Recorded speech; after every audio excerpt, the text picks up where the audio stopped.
दो भागों में बंट गई। उनमें से एक आत्मा एक लड़की का रूप लेकर चियान दाओलियू की दत्तक पुत्री बन गई, जबकि दूसरी तांग हाओ का दत्तक पुत्र और तांग सान का भाई बनी। जब मार्शल आत्मा जागृत होने का समय आया तो दोनों शरीरों में जागृत हुई मार्शल आत्माएं आश्चर्यजनक रूप से ब्रह्मांड के द्वैत देवता निकली, व्यवस्था देव शेनलो और व्यवस्था पवित्र हुआ। जब एक ही आत्मा के ये दो शरीर आपस में मिले तो मेरे और उसके बीच बिना कुछ कहे बनने वाली समझ और बिना किसी झिझक के दिखाई देने वाली निकटता को देखकर निंग रोंगरोंग ने चुपचाप अपनी मुट्ठियां भींच लीं, जबकि शाओ वू की आंखों से भी असंतोष के आंसू बह निकले। एक शानदार कक्ष और एक साधारण झोपड़ी के भीतर एक सफेद और एक बैंगनी आकृति एक ही समय पर अपने अपने बिस्तर से उठ बैठी। एक लड़का और एक लड़की दोनों ने उठकर कपड़े पहने। उनकी हर हरकत बिल्कुल एक जैसी थी। यदि कोई जानबूझकर नकल न कर रहा हो तो दोनों को देखकर ऐसा लगता मानो वे एक ही व्यक्ति हों। लेकिन सच भी यही था। आईने में दो लगभग एक जैसे फिर भी पूरी तरह अलग चेहरों को देखते हुए एक पुरुष और एक स्त्री दोनों ने एक साथ गहरी सांस भरी। बैंगनी बालों वाले युवक का नाम तांग लो था। वह तांग हाओ का दत्तक पुत्र था। सफेद बालों वाली लड़की का नाम चियान हुआ था। वह चियान दाओलियू की दत्तक पुत्री थी। लेकिन वास्तव में वे दोनों एक ही व्यक्ति थे, एक आत्मा, दो शरीर। आखिर ऐसा क्यों हुआ? दोलो महाद्वीप में आना तो कितनी अच्छी बात थी, फिर ऐसी स्थिति क्यों पैदा हो गई? भैया जल्दी चलो, आज मार्शल आत्मा जागृत होने का दिन है। जैक दादा हमें लेने आ गए हैं। तांग लो ने तांग सान की आवाज सुनकर बेबसी से आह भरी। जानता हूं श्याओ सान, अभी आया। हालांकि वह तांग हाओ का दत्तक पुत्र था, लेकिन तांग हाओ उसे कभी पसंद नहीं करता था, क्योंकि सच तो यह था कि उसे आयिंग ने गोद लिया था। आयिंग की मृत्यु के बाद तांग हाओ तो अपने सगे बेटे तांग सान की भी परवाह नहीं करता था। फिर तांग लो की तो बात ही अलग थी। अपने लगभग बराबर कद वाले तांग सान को देखकर तांग लो कुछ भावुक हो गया। भले ही पिछले जन्म में तांग सान का अक्सर मजाक उड़ाया जाता रहा हो, लेकिन अपने परिवार के प्रति उसका व्यवहार सचमुच बेहतरीन था। यहाँ तक कि तांग हाओ जैसे लापरवाह पिता के प्रति भी वह पूरी श्रद्धा रखता था, और तांग लो के प्रति तो और भी अधिक सम्मान दिखाता था। आखिर बड़ा भाई पिता के समान होता है। तांग लो को भी लगता था कि उसने तांग सान के साथ अच्छा व्यवहार किया है, क्योंकि तांग हाओ उन दोनों भाइयों की कोई परवाह नहीं करता था। अगर दोनों केवल अपने सहारे रहते तो रोज बस पतली दलिया पीकर गुजारा करना पड़ता। जैक दादा की थोड़ी बहुत सहायता से किसी तरह दिन कटते थे। तांग लो समय समय पर जंगल में जाकर मछलियां और खरगोश पकड़ लाता ताकि खाने में थोड़ा सुधार हो सके। तभी दोनों कभी कभार मांस भी खा पाते थे। इसके विपरीत चियान हुआ का जीवन, चियान दाओलियू की दत्तक पुत्री होने के कारण उसका जीवन मानो आसमान और जमीन का अंतर था। कपड़े पहनने के बाद दासियों की सेवा में उसने नाश्ता करना शुरू किया। अपने सामने आत्मिक पशु के मांस से बने शानदार नाश्ते को देखकर चियान हुआ मन ही मन सोचने लगी, काश तांग लो को भी ऐसा जीवन मिल पाता। उसने कटोरा और चॉपस्टिक उठाई और नाश्ता करना शुरू किया। उसकी हर हरकत बेहद सुंदर और शालीन थी। हर मुद्रा में जन्मजात राजसी गरिमा झलकती थी। यह ऐसी चीज नहीं थी जिसे सीखकर पाया जा सके, मानो जन्म से ही उसमें समाई हुई हो। नाश्ता समाप्त होने के बाद पास खड़ी दासी ने धीमे स्वर में कहा, कुमारी चियान हुआ, महापूज्य ने आदेश दिया है कि नाश्ता समाप्त होने के बाद आपको पूजागृह ले जाया जाए, जहां आपकी मार्शल आत्मा जागृत की जाएगी। चलते हैं। पूजागृह के भीतर महापूज्य चियान दाओलियू बीचों बीच खड़े थे। द्वितीय पूज्य जिनय दोलुओ और तृतीय पूज्य शिंगवान दोलुओ दोनों ओर खड़े थे। बाकी सभी पूज्य भी अपनी अपनी जगह पर शांतिपूर्वक चियान हुआ के आने की प्रतीक्षा कर रहे थे। बड़े भाई, आज श्याओ हुआ की मार्शल आत्मा जागृत होने का दिन है। आपको क्या लगता है वह किस प्रकार की मार्शल आत्मा जागृत करेगी? जिनय दोलुओ के प्रश्न पर चियान दाओलियू ने चुपचाप सिर हिलाया। मुझे भी नहीं पता। उसी समय पूजागृह का विशाल द्वार खुला। आने वाली को देखकर चियान दाओलियू के चेहरे पर मुस्कान आ गई। श्याओ हुआ आ गई। चियान हुआ ने मुस्कुराते हुए अत्यंत शालीनता से प्रणाम किया। बड़े दादाजी, दूसरे दादाजी और बाकी सभी दादाजी, आप सबको प्रणाम। चियान दाओलियू ने सिर हिलाया। आओ, आज तुम्हारी मार्शल आत्मा जागृत होने का दिन है। आओ हम सब देखें कि हमारी श्याओ हुआ कैसी मार्शल आत्मा जागृत करती है।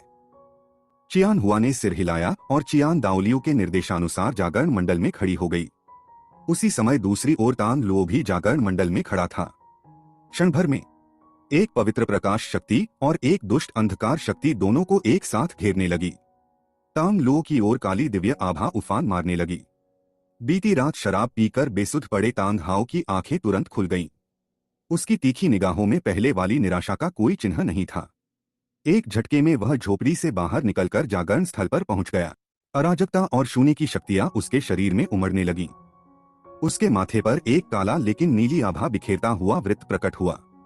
उस समय तांग लो किसी देवता के समान दिखाई दे रहा था। दूसरी ओर चियान हुआ के हाथ में 15 मीटर लंबी एक सुनहरी दिव्य तलवार प्रकट हुई। उसकी काली आंखें सुनहरी हो गईं। उन स्वर्णिम नेत्रों में सर्वोच्च देवता का अपार वैभव और अधिकार झलक रहा था। उसी समय दोनों ने एक साथ कहा, लेकिन दोनों ने अलग अलग नाम उच्चारित किए। व्यवस्था देव शेनलुओ। व्यवस्था पवित्र हुआ। हाँ, यही उनकी मार्शल आत्माएं थीं, या यूं कहें, उन दोनों की मार्शल आत्माएं। ब्रह्मांड के प्रकाश और अंधकार के द्वैत देवता। शायद इसी कारण वह मैं से हम बन गया था। शून्य और अराजकता की शक्ति, पुनर्जन्म और पवित्र आत्मा की शक्ति दो अलग अलग शरीरों में प्रवाहित होने लगी। तांग लो और चियान हुआ स्तब्ध रह गए, क्योंकि वे व्यवस्था देव शेनलुओ और व्यवस्था पवित्र हुआ की समस्त विरासत स्वीकार कर रहे थे। उन दोनों देवताओं की असंख्य स्मृतियां एक ही आत्मा में पागलों की तरह उमड़ पड़ी। जब स्मृतियों का संचार समाप्त हुआ, विशाल चेतना के आघात के कारण तांग लो और चियान हुआ दोनों एक साथ बेहोश हो गए। जैसे ही दोनों शरीर गिरने वाले थे, तांग हाओ और चियान दाओलियू ने लगभग एक ही समय पर उन्हें अपनी बाहों में थाम लिया। बेहोश तांग लो को अपनी बाहों में थामे तांग हाओ की आंखें कुछ पल के लिए धुंधली हो गईं। ऐसा लगा मानो वह किसी पुरानी याद में खो गया हो। तांग लो वह बच्चा था जिसे उसने और आयिंग ने उस समय एक वीरान स्थान पर पाया था जब आयिंग गर्भवती थी। शायद मातृत्व की भावना जाग उठी थी, इसलिए आयिंग ने उसे गोद लेने की जिद की। हालांकि तांग हाओ मन से तैयार नहीं था, लेकिन आयिंग की इच्छा के कारण अंत में उसे मानना पड़ा। बाद में आयिंग की मृत्यु हो गई। वह स्वयं भी हर दिन निराशा और शराब में डूबा रहने लगा। अपने सगे बेटे तांग सान के प्रति भी उसका रवैया यही था कि बस किसी तरह वह जीवित रहे। तांग लो की तो उसने लगभग कभी परवाह ही नहीं की। लेकिन आज तांग लो की मार्शल आत्मा जागृत होने पर फूटी उस भयानक शक्ति को देखकर उसे पहली बार एहसास हुआ कि यह बच्चा बिल्कुल साधारण नहीं है। गलती नहीं हो सकती, यह दैवी आभा है। तांग लो वास्तव में किसी देवता की विरासत का उत्तराधिकारी है। यहां तक कि संभव है कि वह स्वयं देवपुत्र हो। मैंने एक देवपुत्र का पालन पोषण किया है। उसके दादा तांग चेन पूरी जिंदगी देवताओं की विरासत की तलाश में भटकते रहे और अंततः लापता हो गए। लेकिन आज उसे स्वयं एक देवपुत्र मिल गया। आयिंग, अब मैं तुम्हारा बदला ले सकता हूं। बेहोश तांग लो को देखते हुए तांग हाओ की आंखों में प्रतिशोध की ज्वाला धधक उठी। पिताजी, अभी क्या हुआ था? तांग सान ने बेहोश तांग लो और अचानक बदल चुके तांग हाओ को देखकर घबराते हुए पूछा। उसकी यादों में पिता हमेशा एक टूटा हुआ, शराबी और निराश व्यक्ति था। फिर आज उसके शरीर से इतनी प्रबल आभा क्यों निकल रही थी? तांग हाओ ने तांग सान की ओर देखा। उसकी आवाज पहले से कहीं अधिक भारी हो चुकी थी। शाओ सान, पहले अपने बड़े भाई को घर ले जाओ। मुझे यहाँ कुछ काम निपटाने हैं।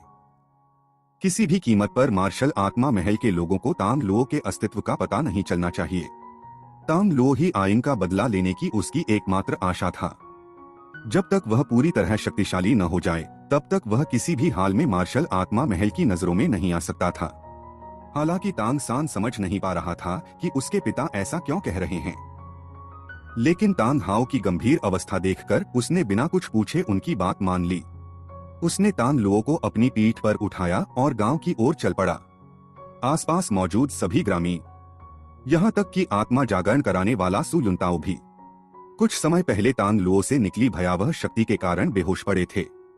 चारों ओर फैले उन लोगों को देखकर तांग हाओ लंबे समय तक चुप खड़ा रहा। एक पल के लिए उसके मन में सबको मार डालने का विचार भी आया, लेकिन अंत में वह ऐसा नहीं कर सका। बाद में कह दूंगा कि यहाँ दो उपाधिधारी दो लोगों के बीच युद्ध हुआ था और उसकी चपेट में यह स्थान आ गया। आखिर कौन विश्वास करेगा कि एक बच्चा केवल मार्शल आत्मा जागृत करते ही आसपास के सभी लोगों को बेहोश कर सकता है?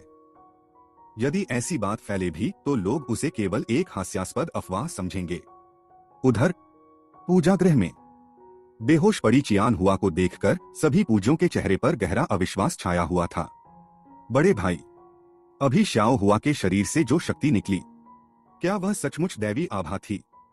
दूसरे पूज्य ने कठिनाई से लार निगली। उसकी आंखों में अविश्वास साफ दिखाई दे रहा था। चियान हुआ की मार्शल आत्मा जागृत होने पर निकली शक्ति ने उसे ऐसा महसूस कराया था मानो वह स्वयं एक छोटा बच्चा हो और सामने कोई उपाधिधारी दोलुओ खड़ा हो। चियान दाओलियू ने गहरी सांस छोड़ी।